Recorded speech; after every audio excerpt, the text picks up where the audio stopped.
I'll tell my 14,000 followers to come on over. Yeah. First time ever, it's not me. Thank you. But have Farron on more often.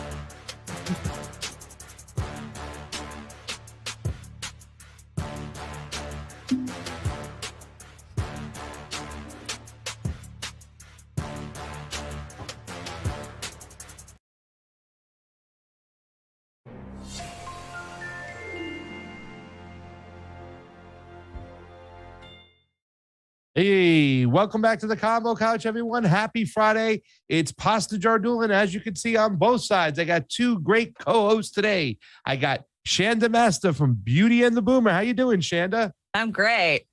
That's awesome. Thank you so much for joining me today. Thanks for having me. And, I'm excited that my co-host from the CC Gals, she decided to join us today. Farron Franzak, welcome. Thanks so much for having me. Pasta, I loved your intro. You just forgot one thing. You said you have 2 new co-hosts. You forgot the word beautiful, gorgeous, and amazing. Just letting you know. Got you. You're right. Hi, I'm beautiful, gorgeous, and Pasta Jarduli here. Pasta. 2 co-hosts. Is that better? Yeah, you're close. We'll let that one slide. This ain't my show. It is today. When you're on the co-host, your fam, it's your show. In fact, 2 of the sections you ladies put together today, the last 2 will be on Rockfin only. We have 4 sections today, ladies and gentlemen. So join on in. Fiorella is on that great quest right now to her new job, her new spot. Will we still be doing the Combo Couch when she gets settled? But she'll be coming to us live from Moscow on RT soon. So make sure you go over to Odyssey. You have an account where you can watch RT live over there. Farron used to be on RT. So why don't you just start us off today and tell us where you're from, what you're doing, and what you got in the works right now. I know you're doing a lot on the Johnny Depp case. Maybe you can give the audience a little sneak peek of what they're going to get in the future from you. So I'm a born and raised Chicago girl. Grew up in a very, very red county, DuPage County, outside of Cook County. It was, I think at the time when I was growing up, it was the most red county outside of Orange County. And grew up in a very Republican household, but then I went off to college where they say we all get indoctrinated, right? And learned a lot, graduated in journalism, and then went around the country being a news anchor and being a reporter and doing investigations. I've been all the way from El Paso, Texas, to Grand Rapids, Michigan, Austin, Texas, Rockford, Illinois, the 9th most dangerous city. Found that out after I moved there.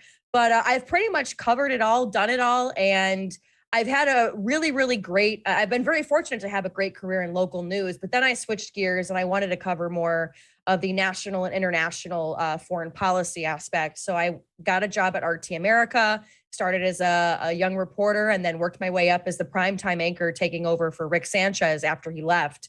And, as everybody knows, we kind of got the plug pulled kind of, not only unfortunately, but, kind of out of the blue. But so since then, I've just been doing a lot of independent work here in DC, obviously covering the Johnny Depp trial with Shanda, was at the courthouse covering in the trial there.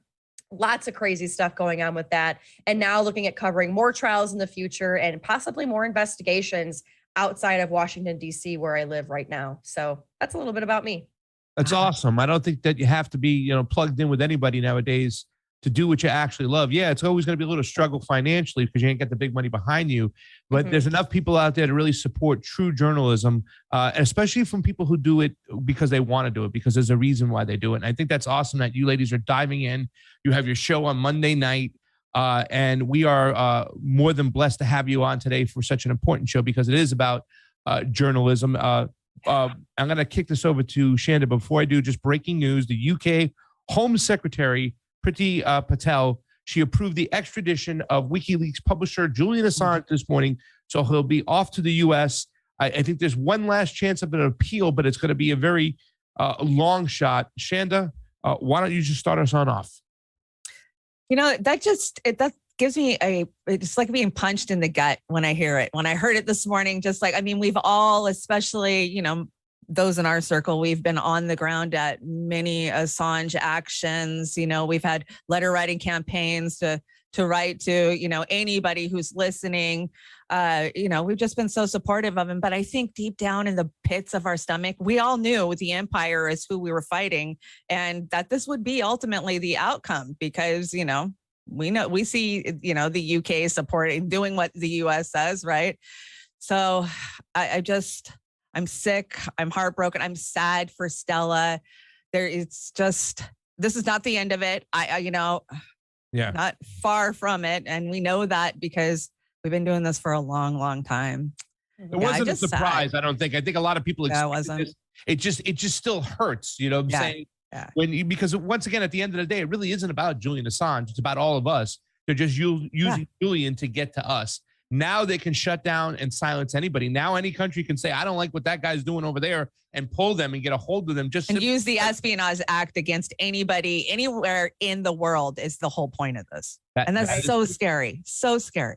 And, it's so interesting because with Shanda and I covering the Johnny Depp trial, for those that haven't been following it, it's basically just two Hollywood superstars, or one superstar and one B-lister, suing each other for defamation. But as you know, Johnny Depp won. But Amber Heard has been going around doing this press tour after she's lost. And the big thing that she keeps saying, which has been driving me up a wall, I had a rant on my channel about it yesterday and the day before that, where she says, I spoke truth to power and I lost my voice. And I was like, you know what? You know who spoke truth to power? Julian Assange, and he's rotting away in a Belmarsh prison. You have Edward Snowden. You have Stephen Donziger. You have Shalene all the way over in Palestine, where Commander if you speak truth to power, you get a bullet in your face. And that's where I see some of these people where, especially with her, where I spoke truth to power. These folks have zero idea what it's like and what speaking truth to power actually means and what it really means to lose your voice. And it's just been grinding my gears this week because she's been all over the press. And of course, I saw it on Fox News. I have Fox on and CNN on in the other room. They had one little snippet of it.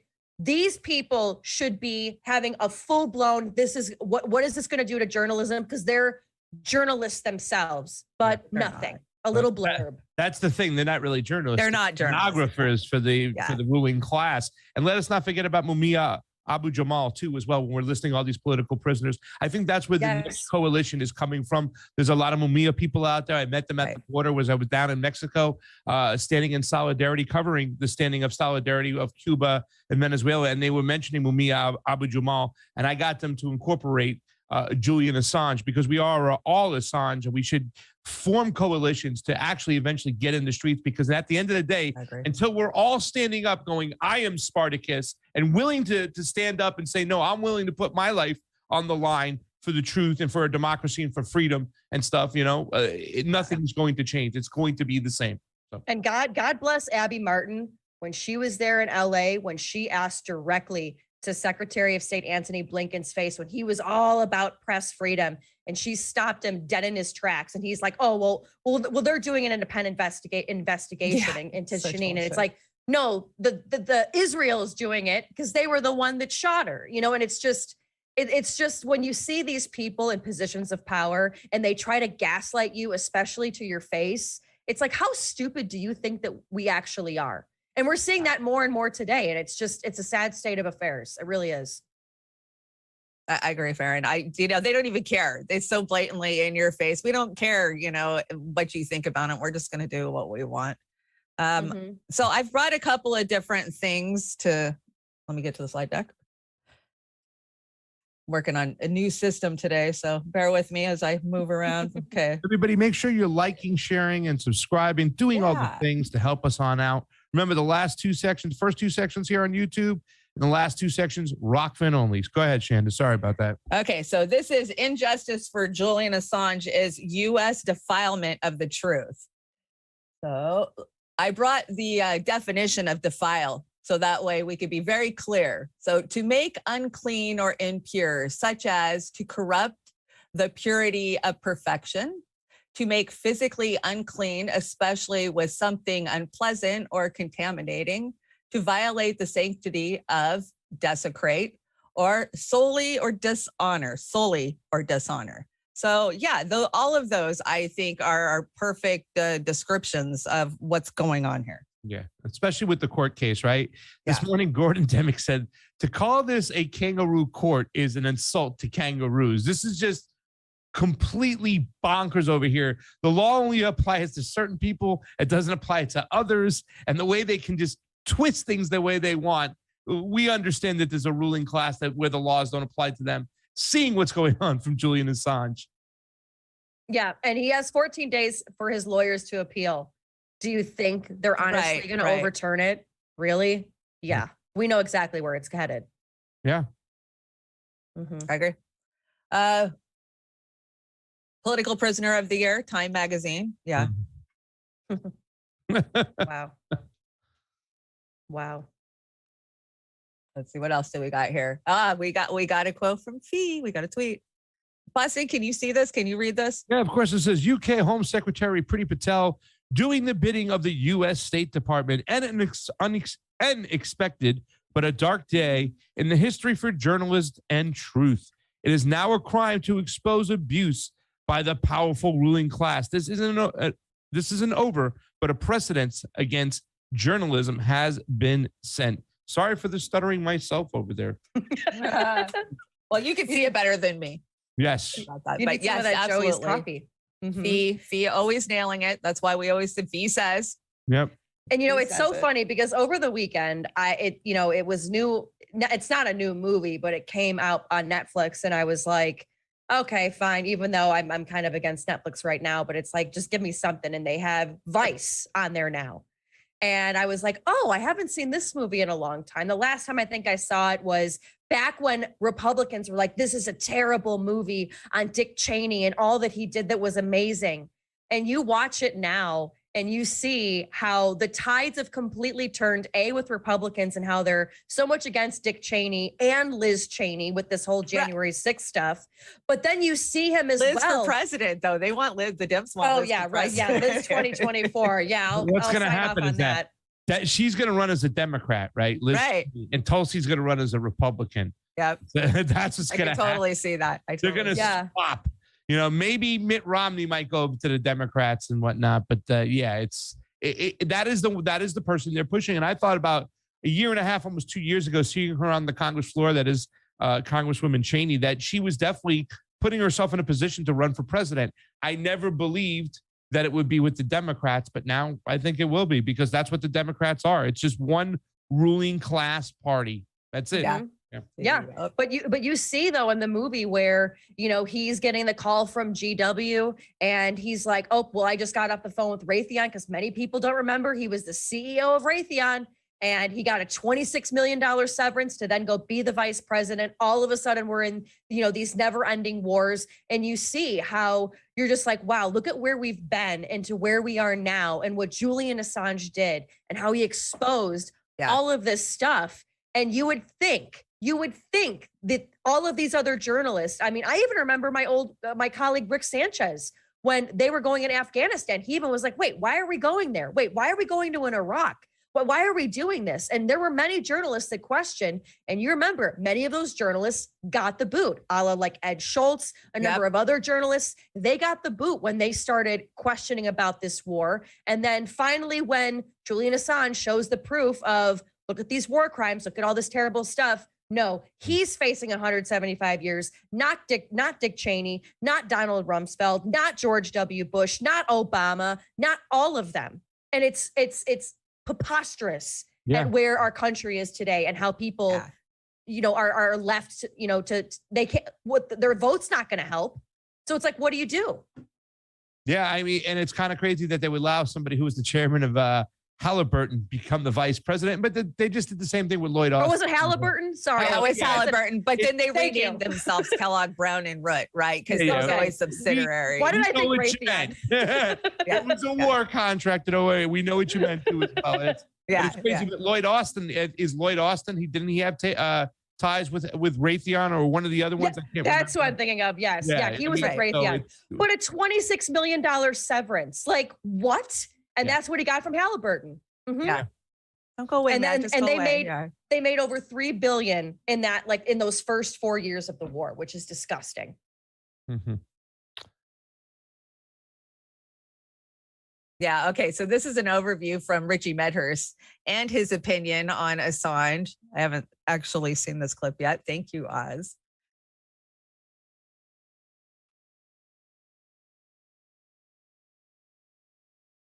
So for those of you who are new, my name is Richard Medhurst. I'm one of just a handful of journalists who've actually covered the Assange case. There's a lot of outlets right now, a lot of headlines about Assange, but most of these outlets, I didn't see them in the court, right?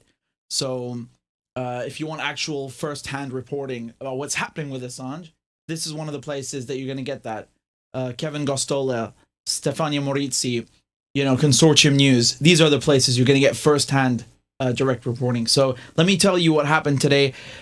today's a very shameful day. Today is absolutely shameful because we sort of knew this was coming, but that doesn't make it any easier. So the Home Secretary in the UK, who's of course Priti Patel, our lovely our lovely Priti Patel, when she's not busy trying to deport refugees to Rwanda, she has time to do this. And what has she done today? She has approved Julian Assange's extradition to the United States. Okay, so this was a rubber stamping, as they call it. In English, we have a phrase called rubber stamping, which is basically just, you know, it's just putting a stamp on something that's already been decided.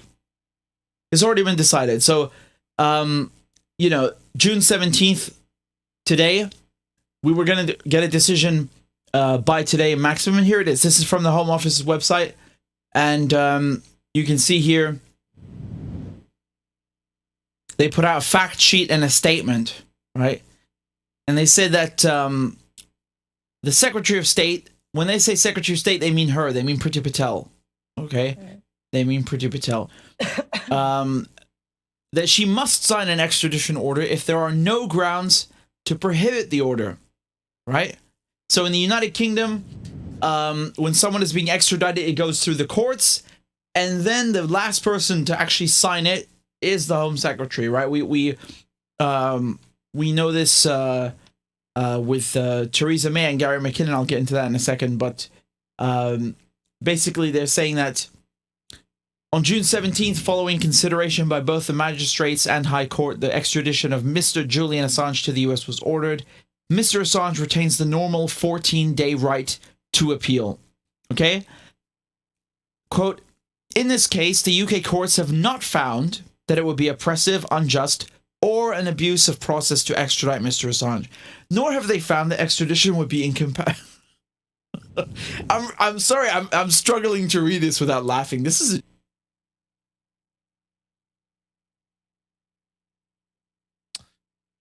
what is this here that we just put in the doc over here? If I am Prime Minister on Monday, Julian Assange will be naturalized French and decorated, announced Jean-Luc Mélenchon during a press briefing in Paris.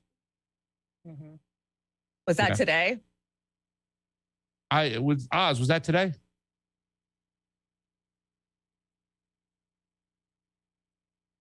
Okay. Oh, you got Conrad Misty. Instant. The wrong person is in jail.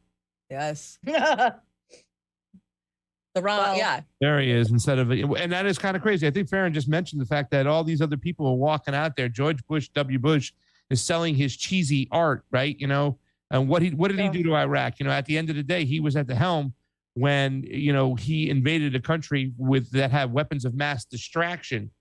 Nothing there, and millions of people have died or perished or been misplaced because of it.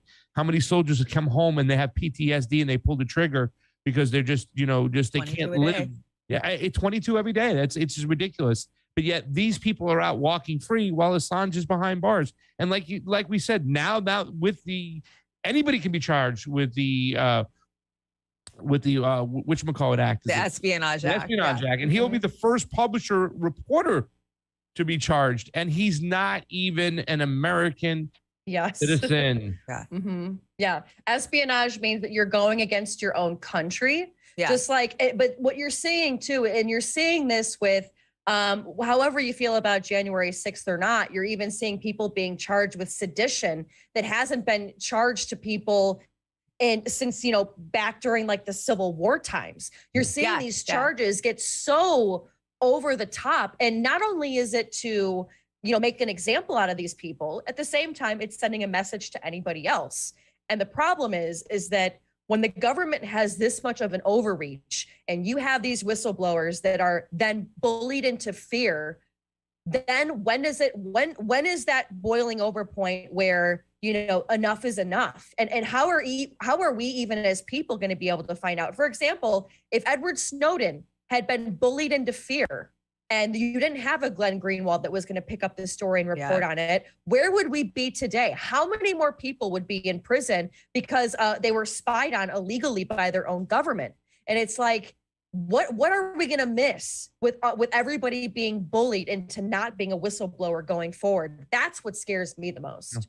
Yeah. Right. That is the scariest part. Absolutely. What's to come next, right? Now that this has happened, what's to come next? That's what frightens me, because this Assange, we were all Assange, right? You know, and we've said this time and time before. It's not about him. They were using him to get to us.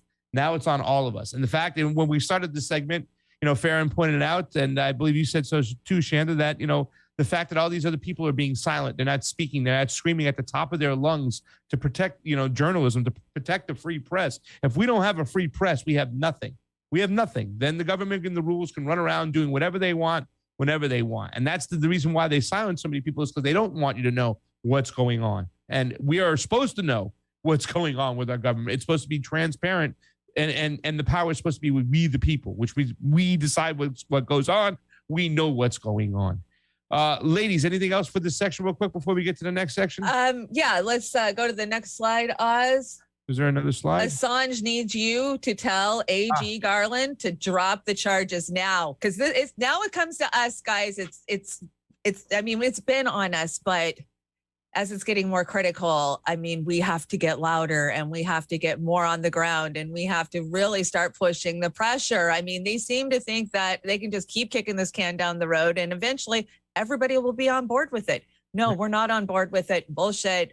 You know, it just goes to show the corruption on both sides that we're dealing with. Because remember, the Democrats loved Julian Assange when he was tattling on the Republicans and George Bush for his war crimes. But as soon as he came for them and told on them for what they did in 2016 and all of their Podesta emails, well, then they hated him too. You know, they wanted, Hillary was talking about drones to blow him up. And, you know, we know exactly what they were trying to do. It's a freaking miracle he's still alive, and it's because he was in the Ecuadorian embassy for all those years. I think is why he's still alive right now. And yeah, it comes down to us. So get on those phones. I know, you know, we all know that electoral politics don't do shit, but when you flood an AG's office or the White House switchboard, I mean, it does get at least noticed that, hey, voters are pissed. And that's what we need millions to just push back.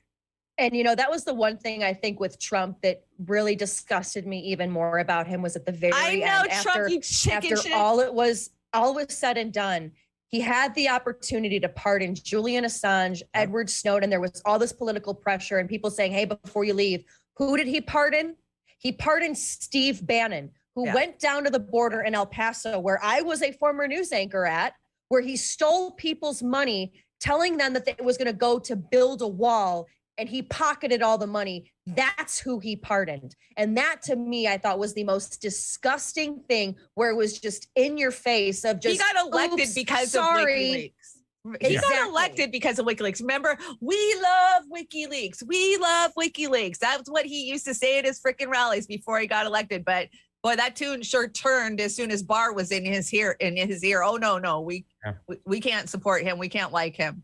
I mean, everybody was screaming this thing. Even Sarah friggin' Palin even came around and said, come on. The Duck Dynasty guy was screaming for it. And also two other people he pardoned, Kodiak Black and Lil Wayne, right? They got pardons. Right. And Julian Assange is left behind bars in prison. And the crazy thing about it is, we're talking about, okay, now they're going to try to extradite him over here to the United States.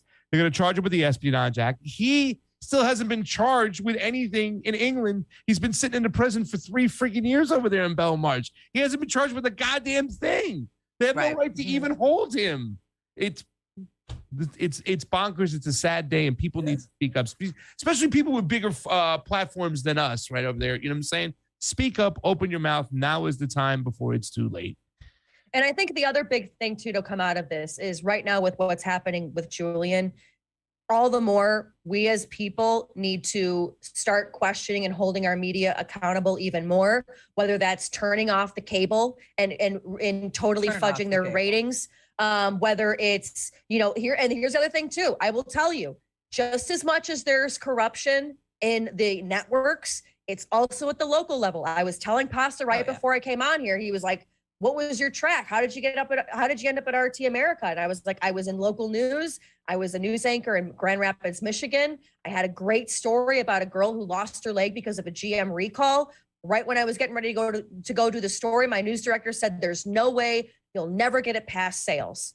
And I was like, what do you mean? And she said, that's our biggest donor. We're never going to be able to do a story like that. It happens at the local level too. And I always tell people, if you want to make a change and you want to make some kind of change, if you know you can't come to DC and make a change, hold your local government people accountable. I was even at home with my mom in the little suburb that she lives in outside of Chicago saying, Mom, you can Google how much your police chief is making. He's making $300,000 a year. And my mom's like, Karen, I don't want to get into it. I'm like, no, that's your money. Why does he have a $20,000 phone stipend? Why does this guy have that? Ask questions, and all of this stuff is publicly available online. And we're going to have to start doing it ourselves as people on the ground when we get home from our day jobs or our 2 jobs that we have to work in order to make ends meet. But that's just, I think, going to be kind of the sacrifice we're going to have to do when they start bullying people like this. We're going to have to start holding them accountable ourselves. Yeah. And every once in a while, you can see a great story dude that can every once in a while wiggle through on the local level. What was the dude in Chicago who talked about the Meals on Wheels? The mayor who was taking so much money and canceled the Meals on Wheels program. I mean, he's not really working in that media anymore. Obviously, he wouldn't. But and I think a lot of people understand too as well that a lot of times with your local media, maybe you can attest to this, Farron, is that it's kind of like the minor league of the big boys. In other words, they still have corporate interest at the end of the day that's holding on to that local channel and deciding what they can say. So you still can't be completely free. We all remember that whole kind of the video where they all say this. Matt Orfalea, yeah. No, it wasn't even Orf. Was it Orf who did it? I think Orf did one, but we all know they have. It was Sinclair Broadcasting. Yeah, it was Sinclair. That was it. Yeah, it was Sinclair. Yeah. That's so. It's like that script is still out there for even the people down below. That's how much grasp they have on things. And you want to talk about the local level. Look at what happened in Washington with Shama Swan. I mean, they spent so much money to try to keep her off. 53 million on a local level, you know what I'm saying? Wow. So on a city council seat, for crying out loud. So I mean, even with the local level too, I can't remember who it was that Biden, when he threw out Dr. Oz and Herschel Walker, and he brought in that famous chef. His name is escaping me, but he ran the World Kitchen in New York. And it was actually a New York investigative team that found out that while he was giving food to all these immigrants in New York, he was also getting back money from ICE to report some of these people. And that's who Biden brought in to bring in for the war in Ukraine about bringing over food and supplies to them. And it's just like the corruption. It's not funny. It's fucking terrible, but I'm not shocked. Mm-hmm. Yeah. Here he's giving food to all of these immigrants and saying, yes, come here. We're here for you. Like the way Tammany did back in New York when it was first founding. And then you have it where he's turning around, getting paid by ISIS to name off all these people who just came and picked up food. You know, it's just that the corruption is just laughable at some of these levels. But that was local news that dug into that. Yep.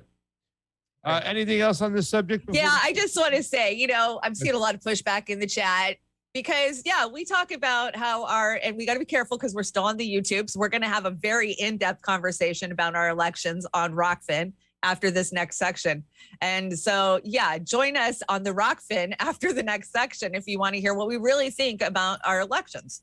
I'm seeing some pushback, but I promise you, if you just stay tuned. There's always a couple trolls that come on in. We saw one of those trolls. No, they're not trolls. A lot of them are just there's saying, a couple hey, you guys are talking out both sides of your mouth. And definitely call us out when we're kind of conflicting. But I trust me, I saw 2 of them I know that are trolls that I know for sure that I haven't seen in a while, and they showed up. Oh, good to see you. Long time no see. Welcome back. You bring in the smart, beautiful ladies, and here come the trolls. They come running on in. I swear to God. Wait, is it the Rockfin chat or the YouTube chat? The YouTube. Oh, I don't know. Oh, okay. I got both, but okay. Guys, over on the Rockfin, we have almost 70 people. Let's get that number up. We had almost 200 today on the AM show. If you don't know, we do a morning show. AM, we wake up, me and my co-host, Steven Poikinen from Slow News Day, Monday through Friday, 7 a.m. to 10 a.m. Pacific. Only on Rockfin, our freedom of speech, free speech platform. So come on over and check us out every Monday. We do call-ins. We have guests, the whole 9 yards. And of course, we always rock the Combo Couch Monday, Wednesday, Friday, usually around noon 30-ish. And every once in a while, we'll pick up a Tuesday show, maybe a Thursday show.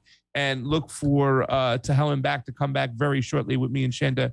We got a lot of things to talk about that. Want to thank Game.Film over on the Rock Fan. Thank you for the Super Ray contribution. It is always appreciated on the couch.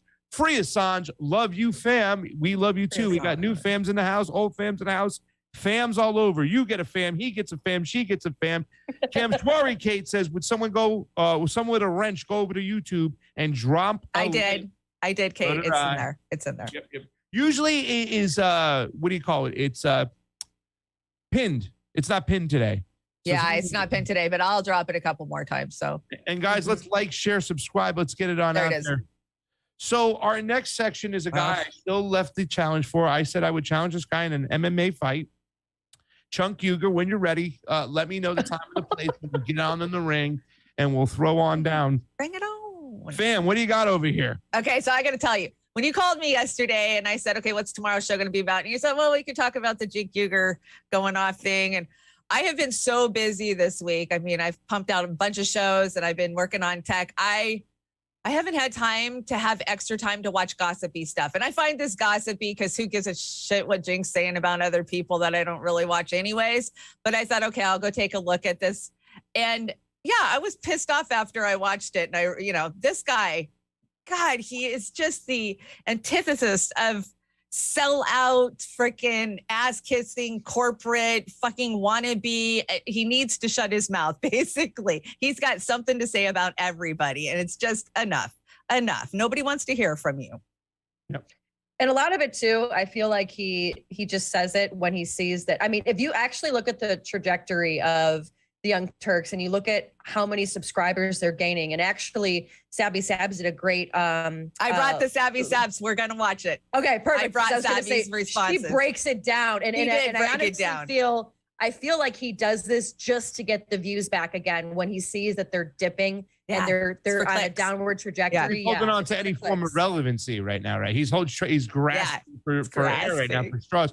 He's falling very, very hard, and I really think it really does expose Chunk Uger and TYT for what they really are, and that is just another extension of the establishment of the ruling class. They took that Katzenberg money. They did. They bought into that Clinton machine, and those people are not going to give their money out unless they have a good return on their investment. So really, to tell you the truth, everything you see him with the new kind of look where he's got the different background and he's just trying anything, they're throwing darts again now, right? What would you say about the Red Bull? It's like throwing darts, nothing. That's what's going on right now. TYT is just grasping for any form of relevancy. Throwing darts at a tank. There you go. Throwing darts at a tank, yeah. Blink, and ain't doing anything. And he's trying his hardest to throw his darts, but nobody's buying it anymore. And it really is, the way the people he's calling out and how he's calling them out to as well. It's a form of desperation. It's actually quite sad because I don't know if they're going to go get another go about it again because their influence really, really does suck. If you look at the views they have per show compared to the subscribers, that is very, very freaking weak. And you can only imagine it's a lot of bots propping them up and a lot of other. Oh yeah. Well, and you remember the last one was with Anna Kasparian where it was the whole Roe v. Wade thing, and she was like, "What do you want to do?" Yeah, that's right. Yeah. And it's like, hey, you've been backing these people, and everybody else that said they're sellouts now. You've been pumping them up. Like, what do you want us to do? Like, you're the idiot in all of this, and you wonder why your subscriber count hasn't changed. You wonder why your views are down. Maybe that's why. He did the worst Braveheart kind of try of trying to get rally the troops. Remember when he talked about Russia? When are we going to fight for each other? When are we going to fight for Ukraine? when are we going to fight for each other? When are we going to fight for Ukraine? Buddy, there's I don't know if they have any more use for you. You might be done. Really. Who's going to hire this clown up again? Who's going to give him another check? Grab a juice box on the way out, buddy. I want to know how much of that does he have left? His bathroom while he's on the toilet. Mm-hmm. Oh boy. Okay, so you want to go to the next slide for me, Oz? There we go. Chunk Uger, the vile antithesis of a progressive, the billionaire-fronted propagandist for the elites who scorns truth in their deprived quest for global homogeny. Yeah. Mm. That's a great cartoon. Next one's a tweet. We brought a tweet. Chris Legion. Chris Legion. Yeah. Got this one, Pasta? Yeah. The guy who fantasizes about having sex with animals and voted for Biden is lecturing all of us on who the real leftist is. You're not a real leftist, and that's the thing. They stick to the team sports. You're not a left if you're not on our team. I mean, Right. we say this all the time because we go overseas. We go to Central America. We go to South America. There is no left in America, but there is an American left. And Cenk Uygur is the poster boy for the American left. Hell yeah. Nothing Mhm. but, social wars, nothing. He's a social justice warrior and nothing but identity politics and bullshit. That's all we have left. And he's the poster boy of it. And one of the things is you have to look at a lot of these people when you start like your own media network, like how you guys have done, how independent journalists have. And when you have somebody that's coming at you with a lot of money, yes, it can be shiny silver and gold. But if he was smart, he would have said, okay, but I'm still going to have editorial control. I'm still going to say what I want to say.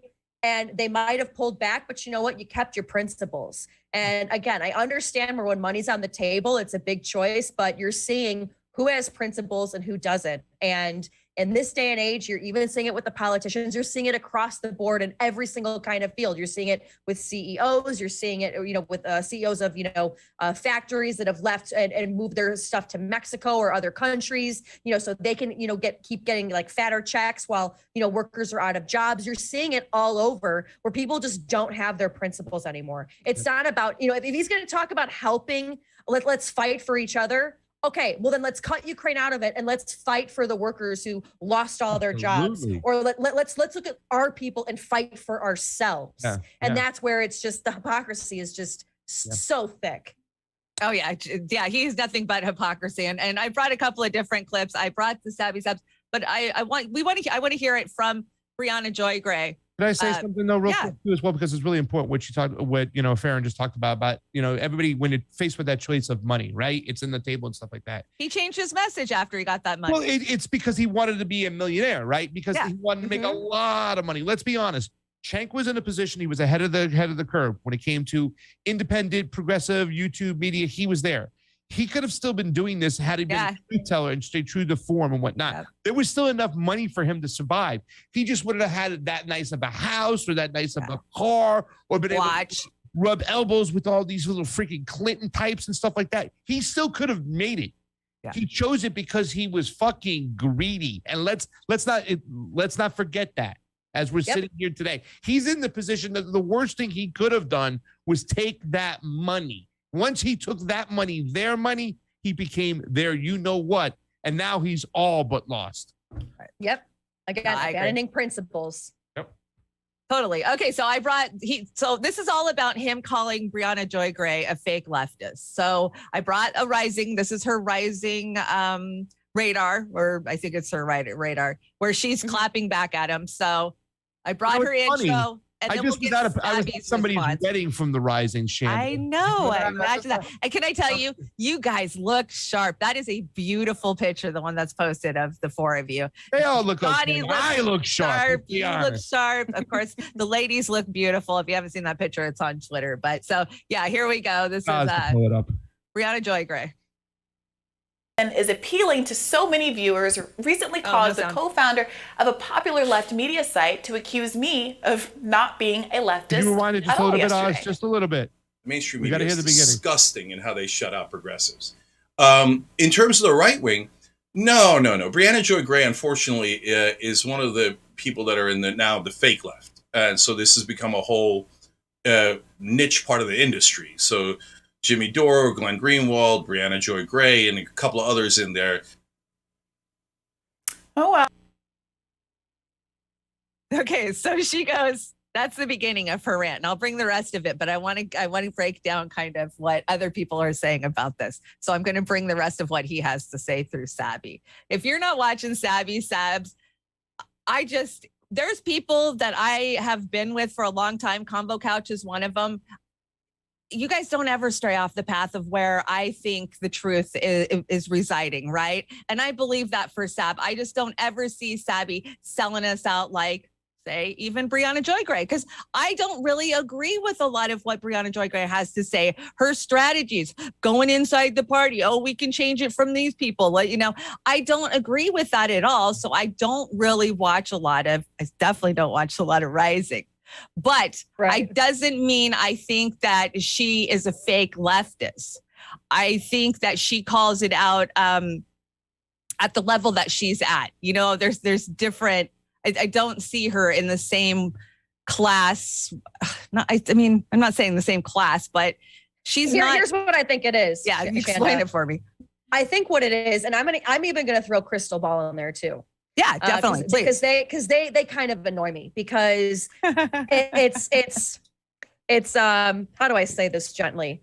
They'll sit there and when things go wrong or the Amazon, when you had the whole Amazon worker stuff and you had Crystal calling out AOC and all of them calling out AOC, it was like, okay, I understand you're calling her out, but also where are you?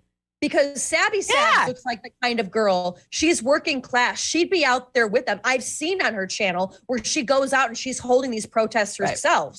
Crystal with Kyle, they're off to LA now because she's going on Bill Maher. Yes. And then you have Brianna Joy Gray. It's like this upper class of progressives. And it's like, no. It's a club. You can't call people out for not going to a protest when you don't even go yourself.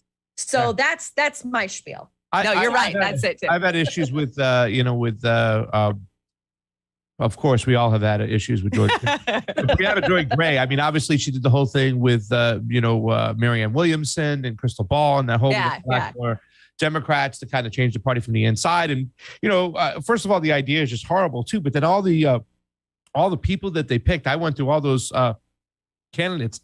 Not any of them, not one of them, to me, seemed like there was somebody who could reach around on the other side of the aisle and get some of those independents who are leaning on the conservative side and bring them over with a populist message. It was like still staying within that echo chamber of progressives and the identity politics and the culture wars and all that bullshit.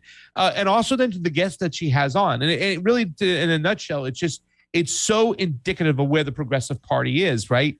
We would probably disagree with a lot of their tactics, what they try to do when it comes to social issues, strategy, strategy. But even their mindset and their ideology, where they're at in certain things, you know what I'm saying? Now, the very hardcore anti-Second Amendment, which I am not anymore. I don't believe that whatsoever. The fact that they think they can move power will move Joe Biden left. We're mitigating damage and ignore everything he's done. It's the fact that they don't understand foreign policy. Yeah. And Brianna Joy Gray is a perfect example of that. When she brings on a person like Matt Duss, right, who we were screaming at from the top of our lungs from the get-go, right? When this guy was Bernie Sanders' foreign policy advisor, comes from the American Center for Progress, working for Neera Tanden, and it just going to push this pro-war rhetoric, this anti-Putin, anti-Russian rhetoric, and she brings him on.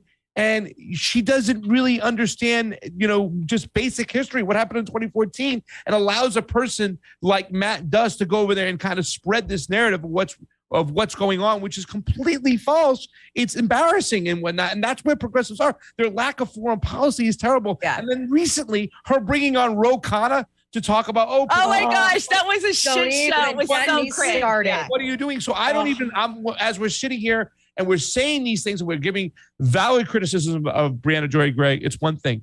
But the way that Chunk does it, as far as like going, this person is fake. I mean, right.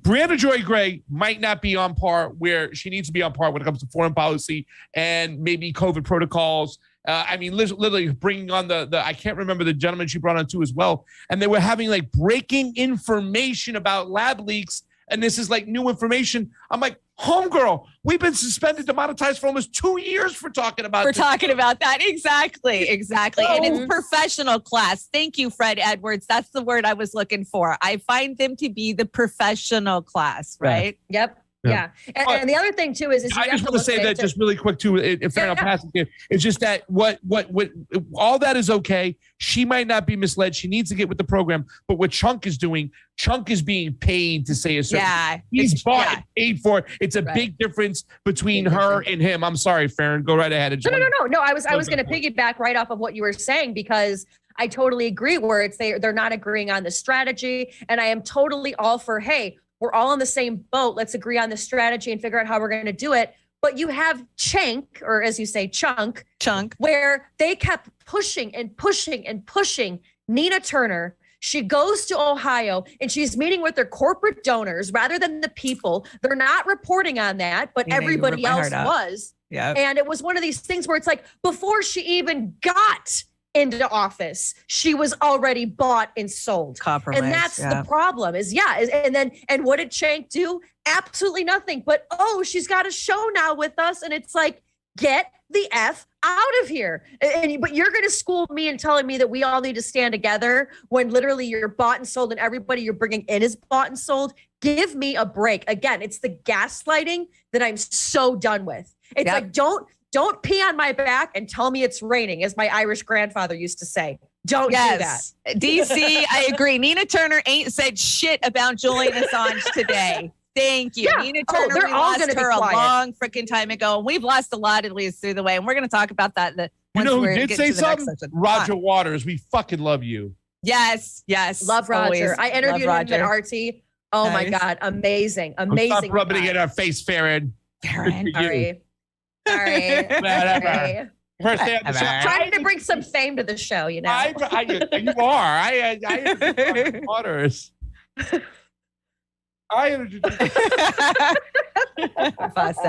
Okay, so let's listen to what Savvy Savs has to say about this. I just brought a few short clips, and then we'll get Brianna wrapping it up with her response. Over the past couple of months, maybe over a year and a half, actually, at this point, he has been smearing people on the left as right-wingers, as fake leftists, people like Jimmy Dore, people like Glenn Greenwald. Although I don't know if I would ever say that Glenn Greenwald is a leftist per se. I don't think he's ever said that, but you get the idea. Recently, he's added someone else to that list. He's now added Brianna Joy Gray to that list of fake leftists. I kid you not. I have a lot to say about this, so just watch what he said. Let me play the video, and then I'll come back and comment because, oh, Jink, you have some nerve for this one. So this was shared by Mediaite. I think that's how you say this, Mediaite. So Jink had an interview with them. Jink Uger slams fake progressives like Brianna Joy Gray, Glenn Greenwald, Jimmy Dore, and Rubin Report for cozying up to Tucker Carlson. First of all, Dave Rubin hasn't been a leftist in a couple of years. So I don't know why he's mentioning him again. But listen to what he had to say, you guys. The mainstream media is disgusting in how they shut out progressives. In terms of the right wing, no. Brianna Joy Gray, unfortunately, is one of the people that are in the fake left. And so this has become a whole niche part of the industry. So Jimmy Dore, Glenn Greenwald, Brianna Joy Gray, and a couple of others in there that are, to be fair to Dave Rubin, he started this whole thing. The fake left saying, "Oh, well, you know, I'm a classical liberal, I'm a progressive, but it turns out the right wing's right about everything." Okay, so that's the shtick that they do, and they go on Tucker's show and they dance for him, and so it's disgusting. They're not the real left, and here's how you can tell: they never disagree with Tucker. The mainstream media is disgusting in how they shut out progressives.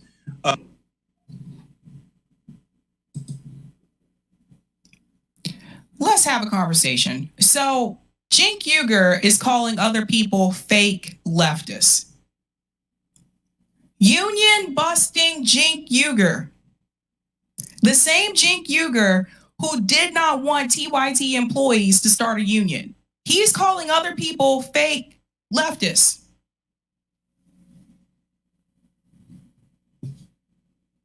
Now, I can't speak on Dave Rubin because, like I said, Dave Rubin hasn't been a leftist in the past couple years. So I don't know why he brought up his name again. Maybe it's just a little bit of smite here a little bit because Dave Rubin used to work with TYT. Jimmy Dore also used to work at TYT. A lot of people started at TYT or came through there at some point or another. And a lot of people have left. I wonder why. Go ahead, ladies. Farron, can you take this? Somebody's knocking on my door and blowing up my phone. I think I have an emergency going on. So can I just check that? And you guys run with this? I'm sorry. I think me and Farron can ramble along. I think you guys got this. I know. We're going to have to dig deep and try hard, Shanda. Go ahead, take care of your business. Okay, I'll be right back. Yeah, there's going to be a lot of dead air on this one. I doubt that. So first things first, so glad that she brought up the whole point about their staff trying to unionize, because in TV networks, most everybody is unionized. And a lot of that is because, you know, especially when you have these young college grads where they're coming out of college, what they've done is they've taken a lot of these anchors that have been legacy anchors that are, you know, they've worked their time. They've got a great 401k set up. They start pushing them out. They bring in the younger ones for super cheap, very much like what they do in any other industry. And what these unions have done, especially in the industry, because it used to be where your local news stations had a union. They no longer do. Now it's mainly just your top 10 cities and your cable networks.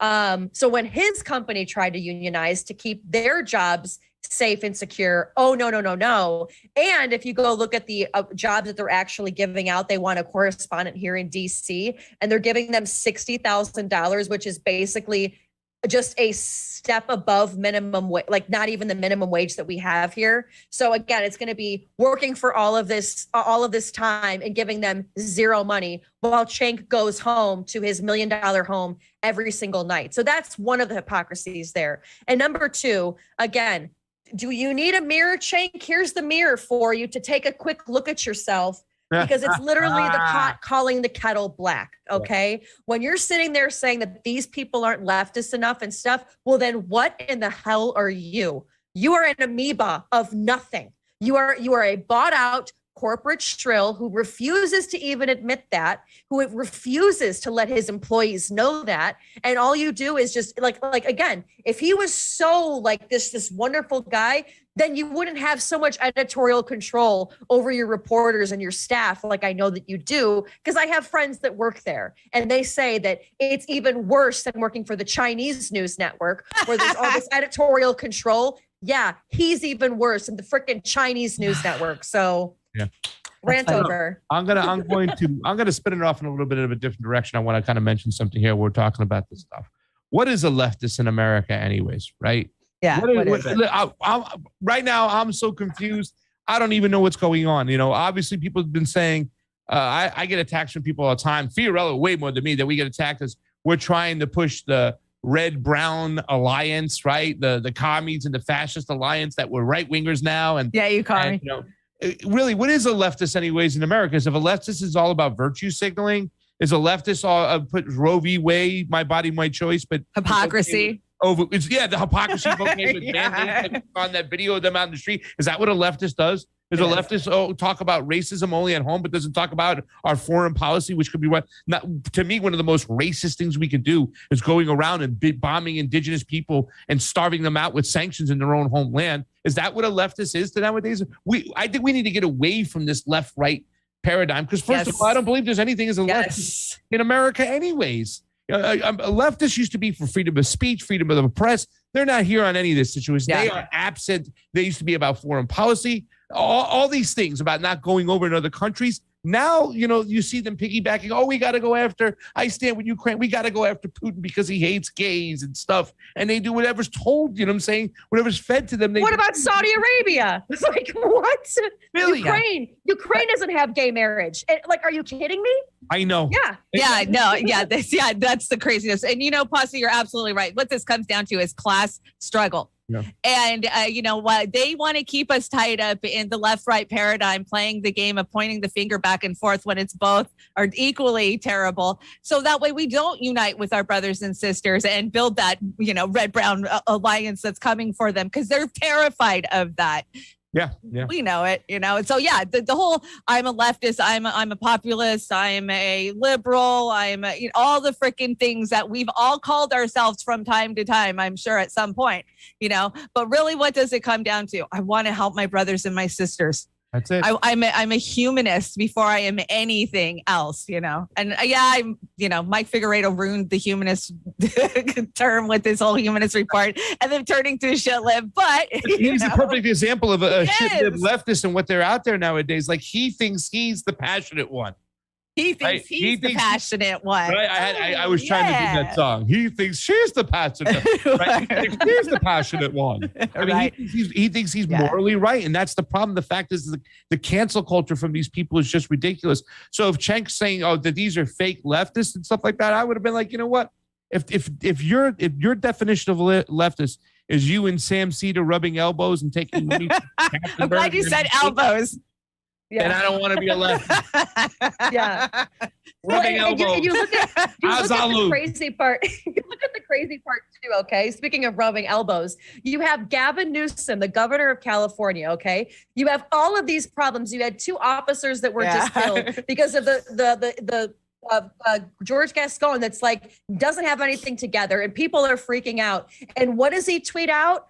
Oh, I just joined Truth Social to go on there and dispel all the Republican lies. That's what you choose to do right now. That's what you're focusing on. That's all they got. When you That's have all they over got. 500,000 people homeless in your state alone, you're going to go on Truth Social. That's how you're going to fix stuff. It's insane. It's insane. But he's the leftist though, right?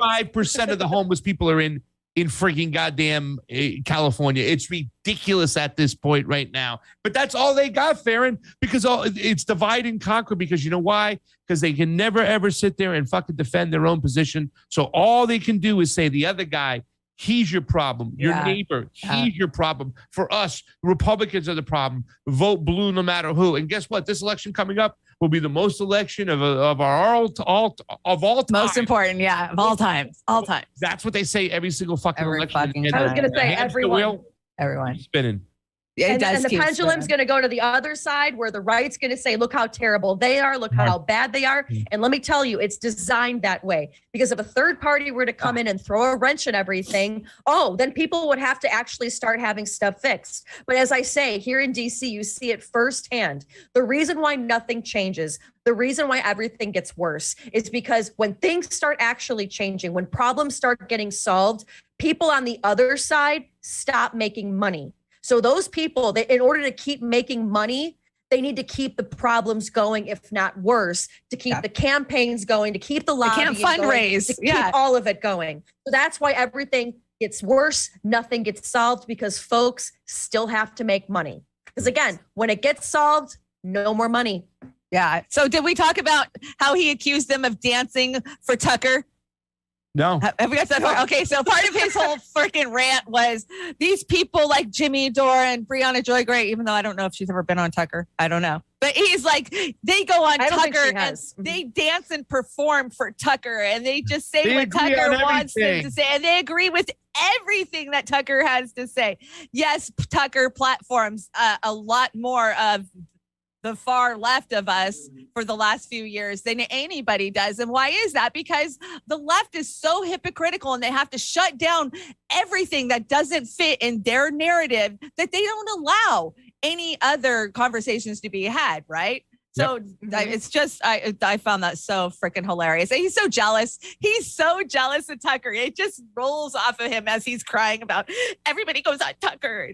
Yeah. Well, and here's the thing is you can say the same thing about MSNBC and all of that, but they bring on these Republicans, they bring on these Republicans that are so dumb. And it's like, no, they want the dumb Republicans so that they have no idea what they're talking about. So they can keep charging their target, their talking points. And like, look how dumb the Republicans are. And that's why many leftists think that Republicans are so dumb. Again, I hate all sides. I hate all of them. But again, Farron doesn't like team sports. I don't like team sports either. They either the shanda, either the pasta. We don't like team sports, and it's by design. You know what? They avoid smart Republicans, and they don't bring on common sense leftists too. On Jamie Waters and all those other people when they go out and do their bullshit, it's the same thing. It's just the circus and making sure that you think the other side, the other team is the bad Yeah, guy. exactly. Yeah. And you can never have a third team. That's never going to be possible. But when you have a guy like Tucker, bring on a guy like Glenn Greenwald. Oh, wow. They actually come together on Edward Snowden and Julian Assange. Holy cow. And that's what they don't Well, and they want. converted They don't want Tucker. they don't want you to find any common ground, because then again, shit starts changing. Stuff starts getting solved. They can't have that. You can't Well, agree with each other. And Tucker was not a supporter of Julian Assange until progressives like Jimmy Dore were on his show telling him, hey, you need to rethink that. This is freedom of speech. So we are having an influence on that side. And that's why so many do, entertain that space. So did we watch the last one in this series? No, we got to hear what Sabby has to say for the last thing. Okay. Close it out. Sabby, Look at Sabby. that coffee she's drinking. Let's do it. That's the shtick that they do, and they go on Tucker's show and they dance for him, and so it's disgusting. They're not the real left, and here's how you can tell: they never disagree with Tucker. That's not That's a great tell. That's a great tell. Yeah, it is. Next one. So this is what Brianna had to say after everything was said. Bri had to say after everything was done. All He's right. going to criticize leftist I am commentators so confused at where we are. about the algorithm on YouTube. Listen to this.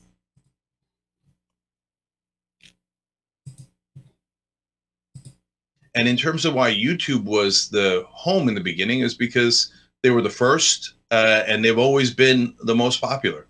And part of the reason for that is they're really, really not biased. They will not put a thumb on the scale for anyone. Okay. And I've seen other platforms do it. It's very frustrating. And YouTube won't do it. They really let the audience decide. And that's why it's probably the largest one out there now. There have been, at least from the left, there have been criticisms of the way YouTube works and the shows that are popular on YouTube, from Steven Crowder's show to Joe Rogan.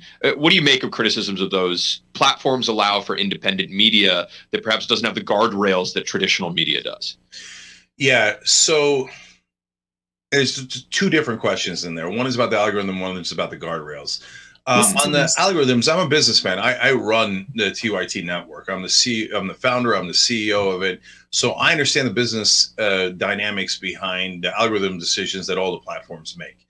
And overall, I'd say get off their ass. Algorithms are super hard. And so if you set it a certain way, it advantages old shows, and we want that because we're the oldest show on YouTube. Right. Is if you set the algorithm in a different way, it advantages new shows, which is, by the way, where they are now.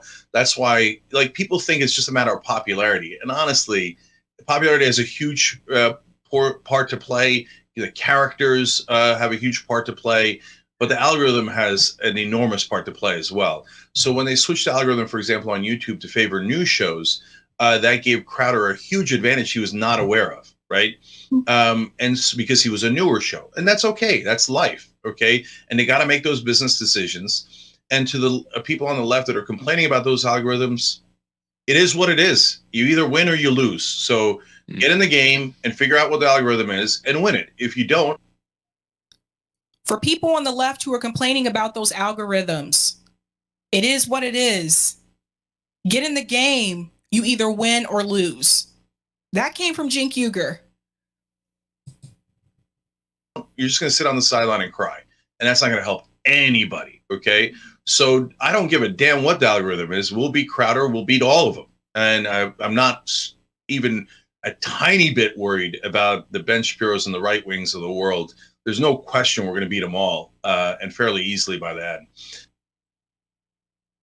You know what was interesting, what he left out of that conversation when he's talking about the algorithm? He doesn't mention that TYT is on the corporate algorithm. He leaves that out. And so he's putting this message out to other leftist commentators to make it seem like it's their fault that they're not working hard. They need to figure out the algorithm and go from there. He's leaving out the fact that YouTube is heavily suppressing independent media. It was not doing that 4 years ago. He leaves that out. He makes it seem like if TYT did it, then So yes, Pull please yourself go up by your watch. bootstraps. Yeah, go watch the rest of that rant. She did an amazing job on that. And she does break it down. Can you believe that it is what it is? You need to just pull up your big boy pants and deal with it. Let's talk The about whole this for a time. The second. whole time, I just kept thinking of the recent Kim Kardashian debacle, where it's all of them, where they're empowering women business owners.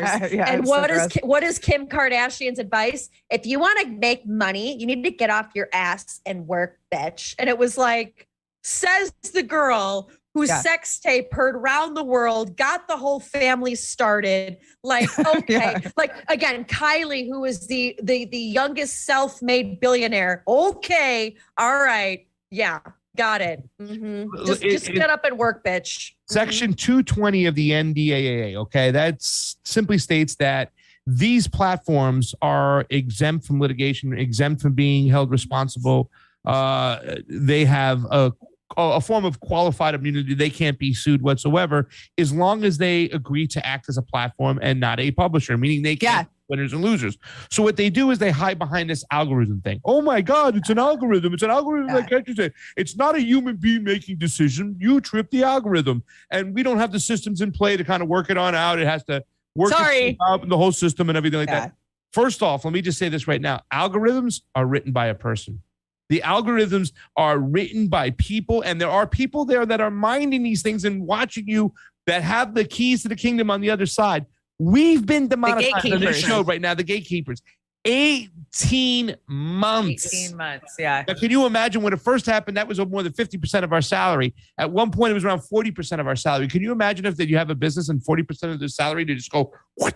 Because they don't like what you have to say. And you're demonetized for things that the corporate algorithm is allowed to say, right? Exactly. They're allowed to talk about those things. But if any of the smaller channels talked about it up until like 2 years ago, they just started wiping you out. You don't exist anymore.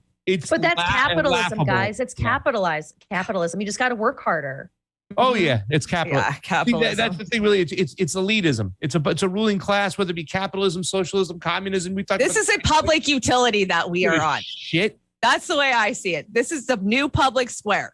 It's a public utility. It should not be controlled by the freaking government or the corporate overlords. Yeah, and who says you get to make your own laws and whatnot? You know what I'm saying? Can you have a whites only water fountain? No, just because you're a private company. So you can't sit there and say, and I know I'm not trying to make an analogy like this, but you can't do those things. You have to abide by the law. We have laws in play. And that law says that if you want to take on this here 220 of the NDA and you cannot be held responsible, you're getting protection from the government, then you got to play by the rules. Yep. And you're not playing by the rules, and you shouldn't be suppressing freedom of speech across the board. And here's the other fun caveat to it all, just to wrap it all up in a nice little bow, okay? So not only can they mess with the algorithm if you're saying what the corporate people want, and they're going to wipe out the competition, not only are they going to demonetize you if you go way off the rails, like talk about, the boop boop or January 6th. Or Ghislaine. Even if you're still demonetized, even if you have a tiny little audience that's going to give you super chats and give you money, they take 30% of it because you're on their platform. Yeah. So while they're not only trying to push you down, they're taking part of the money that you're making with it. Yeah. Gotta love it, right? Gotta Capitalism. love it. They'll demonetize your ass, still run ads on your videos and take the money. Yeah, they do. They do. So sorry, this is not suitable. Oh, or we'll give it to a third party for you because we decided they get the money for you. Okay, so let's finish this section up so we can get moved on. This is Bree's response, I think, again. Here's the thing. I don't care what you call me. A leftist, a fake leftist, a progressive, left populist, an independent, a socialist. I've used most of those labels at some point or another. What's important is less how you define folks than that we all collectively keep our eye on the following. Where do elected officials get their money? Who's paying them? Are media figures merely critics? Or are they offering affirmative solutions to the real problems Americans across the political spectrum have identified? Are excuses like, how do you pay for it, leveraged evenly or only when it comes to helping out American workers, not when it comes to bailing out banks or funding regime change wars? Do all the reasons floated for why a middle-class life is inaccessible today make sense in light of the fact that just 50 years ago, our country was structured differently? Taxes on the rich were higher, social spending was higher, unionization was higher, and the middle class was living easier? Could it be that the people telling you things can't get better are self-serving, regardless of whether there is an R or a D behind their names? It is imperative that we keep talking to each other, that we not go into our respective silos, and that we treat everyone who not treat everyone who disagrees with us as a mortal enemy, as some of my colleagues in left media might recommend. When we do that, we stop being a community. We stop being an American people. We've already lost our democracy, according to the fellows at Princeton. If we completely lose our sense of belonging to an American community that can communicate with each other, that strives to be better together, what's left? This isn't a left-right conflict we're in, it's a top-down one. More and more people are realizing this, and that's something to be hopeful about. The trick now is to not let bad faith actors exploit this sincere desire for working class politics and use it to deliver more of the same. So I did this because I felt as though... You're a fake leftist. You have to vacate that chair for someone else. There's no cut on this one. But these kind of purity tests, they get trotted out as I've observed them. Every time there's someone who is even making an attempt to understand the other side, to dialogue with the other side, and to come with solutions, and to be willing to be critical of one's own party. Well, I don't know. She can't call herself an independent leftist or whatever. What I will call her is a picnic table, because with that kind of shirt. And Crystal Ball wore the same thing the other day. The blue version. Yeah. And let me tell you what that is. It's Rent the Runway. All of them swap clothes here in DC. It's so annoying. But yeah, I used to be part of that clique too. And but it's go ahead, Shanda. I think how do you think her response was? You can tell it was pretty rehearsed. I probably would have done the same thing, taken on the type of, Took the high road. She did take the high road, but I think the point of this is a class struggle. This is a class struggle, right? But that's just her style, right? She's not going to come out like we would. But she came out, in the fact that, hey, we have to talk to each other, and this is a class struggle, not, left, right. Yeah. What did Glenn say, by the way? Okay, so I brought Glenn. Glenn brought the best response, right? Yeah, okay. The nation's dumbest pundit, and I mean that literally and earnestly. There may be people more malicious, but there is simply nobody more stupid, more cognitively dissident than Bernie Sanders' 2020 press secretary is part of the fake left. Yes, we agree. Glenn Greenwald, how fucking stupid. Perfect picture too. Just dumb. It's just dumb. But here's the only thing that I will say that I think with Brianna Joy Gray is one, a lot of them, I know it's new on Rising, but y'all got to up your reading from the teleprompter skills. And two, little jab in there from your local friendly neighborhood broadcast over here. She knows. Can you give us one of these? Can you flip the hair back real quick, Farron? So F off San Diego. Say that. Ooh, but it's one of those things too, where while yes, she was taking the high road, but when she's also talking about, people that are having that dialogue and stuff, the only problem that I have is that she's not having that dialogue. She brings on Ro Khanna, and it was basically a smell is farts interview. It was a smell is farts interview. And I look at that and I'm like, okay, that's just like, what's your favorite color? What's this? What's like, you might as well have just done that. I want to know, where is the baby food formula? What are we going to do about Ukraine? Why are you not stepping up? And you could just see all of his answers are so like, nothing can be construed. Nothing can be taken badly because he's got an election coming up. And it's like, no, if you want to actually set yourself apart, hold these people's feet to the fire that you helped get in and show yourself as different from Cenk and show that, hey, I'm holding their feet to the fire. You're not. And honestly, I think she's right in the camp with Cenk, along with Crystal Ball. Crystal Ball and Sagar. Yeah, they're all in the same freaking bubble. They had Ro Khanna. That's the fake left. They had Ro Khanna on Breaking Points the other day, and it was another smell your farts. And it's like, I just can't deal with it anymore. Nobody's holding these people accountable. Ladies and gentlemen, if you want to get a cool experiment, you can go to Farron's Twitter and it will give it you the link to Farron's.com channel where she has her demo reel. Go watch her demo reel and then watch it next to this and go, how could this be the same friggin' person? Because we evolve. Because we evolve with the things that we've seen and shit we've experienced. Yeah, we all grow. Well, it's one of those things where they start you out where you have to have the reporter voice and the suspect ran away on foot.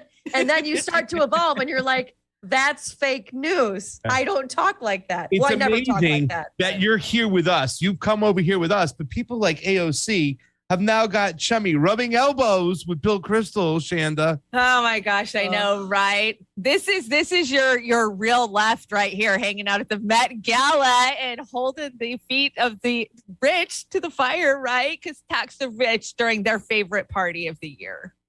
Mm-hmm. Let me tell you, AOC lives in my building, and when that whole thing was going down with Elon Musk and the Twitter and free speech, and it's like, don't rely on Elon, folks, because that's a promise. Elon's that's not a promise. here to save you. Yeah, that's a promise you're never going to get. But the funniest part was where she was going back and forth with him. And then I see her coming and driving out of the parking lot. No, she's driving out of the parking lot because I always see these people, and it's always around my dog. I see her come out in her little Tesla, and I'm like, does he know you drive this car? What's going on? And it's just the biggest hypocrites. And mind you, nobody can afford that car because they don't have $174,000 salary working in Congress. Must be nice. Mm-hmm. Must be nice. Okay, so Dem flashback. This is the last section we're going to do over here on the YouTubes, and then we're going to have the real conversation over where free speech lives on Rockfin. But I had to bring this to you, Pasta, and show you. This was 6 years ago today. This was the Washington State Convention. I was a Bernie Sanders state delegate. I was on the floor fighting inside the Democratic Party, and I could see it for as corrupt as it was, but I still had to do what Bernie asked me, and that was fight inside the party, right? So that's what I was doing. Yeah, we were all there. We were all there. So, we know all the dirty-handed, low-down, dirty tricks they pulled on us. Don't ever forget May 14, 2016. That was Roberta's rules in Nevada, right? Where they just did a voice vote, gavelled them down and said, we don't care. We'll call the cops and have you arrested if you don't agree with us. Oh, and Barbara Boxer flipped everybody else off on her way out the door. So this is a post that I made a year later, and it said, 1 year ago today, I was fighting in a party I thought we could change. After countless meetings, conventions, floor fights, resolutions, and of course, fundraisers, this is what I've learned. The Dems will always cheat. The Dems will always gaslight the progressives. The Dems will always change the rules and their charter to support their wants, not the people. The Dems would rather elevate a criminal than a man of the people, even if it means losing, which is what they did. The Dems hacked our elections, not the Russians. The Dems killed Seth Rich and anyone else who gets in their way. And thank you to Julian Assange for showing us the truth. The Dems will always co-opt the progressive movement. Dem Enter will not work. And all it's doing is filling the base of the party with voices that will not be heard. The Dems are owned by the corporate elite and will remain so. Conclusion, we can't have a revolution in a counter-revolutionary party. Many tried to tell me this a year ago, but I had to see it for myself, and I did. So now we're 6 years past all of that, and we have learned so much. We have learned not to trust these people like AOC or, even Tulsi, right? They tell us they're going to be on the ground and they're going to fight for us. And then when it comes down to it, Nina, how long did I support Nina? So, we're going to talk about elections in the Rockfin section. I know we got to be careful here, but that's my flashback and where I've been. Well, that's what this whole January 6th thing is all about, really, is pushing down elections, whatnot. And it is kind of crazy that you mentioned this, because I think that's the really big fault right now by a lot of young Republicans is they think they can do what we thought we can do in 2016. And I keep telling them, you learn the hard way. But hello, how much mud do you need in your face? And a lot of them still praising Donald Trump despite his bringing on the Johnson family and saying, you did this with the boop, boop. It was you. You know what I'm saying? Like, the fact that he wouldn't pardon Julian Assange, the fact that he talks down about Bitcoin is still built into the monetary system. The fact that his foreign policy in the global South was really had anything to do with helping with migration, because he actually put fuel on the fire. Made it worse. Yeah. All the problems that were in the global side, hiring people like Elliot Abrams and all these other people. Were John just Bolton. That was my Bolton. first red flag. Yeah, when he first got in, I was like, okay, the Democrats are going crazy. This might be a good thing. This might be kind of a good shakeup here if they're this crazy. And then he's bringing on all of the old swamp with it. And it's like, wait a minute, I thought you ran on getting rid of the swamp. And then John Bolton, I was like, I'm done. Excuses like I wanted Flynn, and they threw Flynn out, and everybody was down with Flynn because Flynn was like, called out Barack Obama on Syria. And a lot of people were like, as a conservative president, I'll deal with the Flynn. But then if after Flynn went out, he went completely in the wrong direction with Lord Bolton. That was kind of crazy. Lord Bolton. So it is crazy that we've witnessed this. We've been through this before, Shanda. We're like, hell no. We've been doing this for so many years. Farron said before the show she hates everybody now. She doesn't play team sports. I don't know why the Republicans are taking a stab at it, but they're going to learn the same way, because the thing is that the election system, the way it is, it couldn't have gone down without the help of the Republicans. And that's just something to keep in mind before we go to Rockfin only. True that. So that's where we're at. I think we're ready to hop over to the Rockfin and start the deep dive. Quickly, I'm going to read some super rays before we get on out of here, guys. Now's your chance. Hit the link. It is in the subscription. If you're on YouTube, go on over to Rockfin, our free speech platform. Regardless of what Chunk Uger says, you can't speak certain things on YouTube. So we have to get out of there because for some reason, the algorithm that protects him is not with us. And that was the reassurances he got when he took that money, by the way, ladies, was the fact is that you'll be protected on YouTube. The algorithm won't get you. Every once in a while, we'll throw a little something out there. Like they did one video one time and Anna made us think about it. Yeah. Okay. Please quit your crying. When you're completely demonetized and you're out of the algorithm, out of the positive algorithm, we haven't been there forever. You know what I'm saying? And they do this to take you out, hoping that you don't continue to do the work you're doing. So we're very fortunate to have a platform like Rockfin. So go on over to Rockfin. Any word said the Young Turkeys. I like the Young Turkeys, but still not as good as the name that Roger Water gave them, the Young Fucks, as he said. Sobe, thank you for the Super Ray contribution. Is always appreciated an account. I was just permanently suspended from Twitter. That is happening to a lot of people, Sobe. So as American, I have zero right to speak in the public square any longer. At Cali Girl Refugee, guys, go find at Cali Girl Refugee. Go send her some love. A lot of people have been suspended right now. It's been ridiculous. Wait, you were suspended? No, Cali Girl Refugee has just been suspended permanently. Okay. From Twitter. But this has been happening to a lot of people we know too as well. Who Zankus it happened to? It happened to Reef, right? Not Reef. Reeve, right? The libertarian dude. He got suspended. It's happening to a lot of people on the right too. Jones. When you see the right and the left coming together on stuff, I mean, I'm talking, like the Tucker side. And all of his followers, and then the progressives coming together on stuff. Yeah. Oh man, they're going to try to silence both sides at once. It's going to be an all-out war. When they're suspending people on Twitter, at the end of the day, it's not about right or left. It's about dissenting voices from any side. They don't want anybody pushing you back against the governmental narrative that they put out there all the way. That's why they took away the dislike button, because Joe Biden was so ridiculous. Forget about it. Guys, now's a chance to hit the link. Gun on over. No, I don't think you've been muted. I've been hearing you. Somehow I got muted. That's weird. But I just want to say, what is going to be the swing back of this? I mean, when the Republicans get full control, will we see a pendulum swing back the other way because of all the censorship we saw under Biden and the Dems? Nope. No, they won't roll it back and bring their people back. I mean, they might bring back some of their voices just for show, but at the end of the day, anybody who speaks against the state, that's it. And that's by design, and they'll be even more authoritarian than the last time and whatnot. If you watch a lot of the hearings on the floor when it comes to big tech, I have been, when they get censored, you'll see it. A lot of the Republicans, the majority of the Republicans, you always have those small amount of libertarian Republicans that are in office, those Rand Pauls, those Thomas Masseys, Josh Hawley sometimes, that will always speak out against, censorship and whatnot. But the majority of the Republicans there, They're just mad that we're not censoring China and Iran enough. Yeah, Like, exactly. why are you censoring Russia? Why don't you censor Iran and China? You know what I'm saying? Yeah. So, I mean, it's going to happen. And listen, the Patriot Act got signed into law under George Bush. It started right there. So It did, and we protested it, and we knew, and we told you so. Just like I always say, we told you so.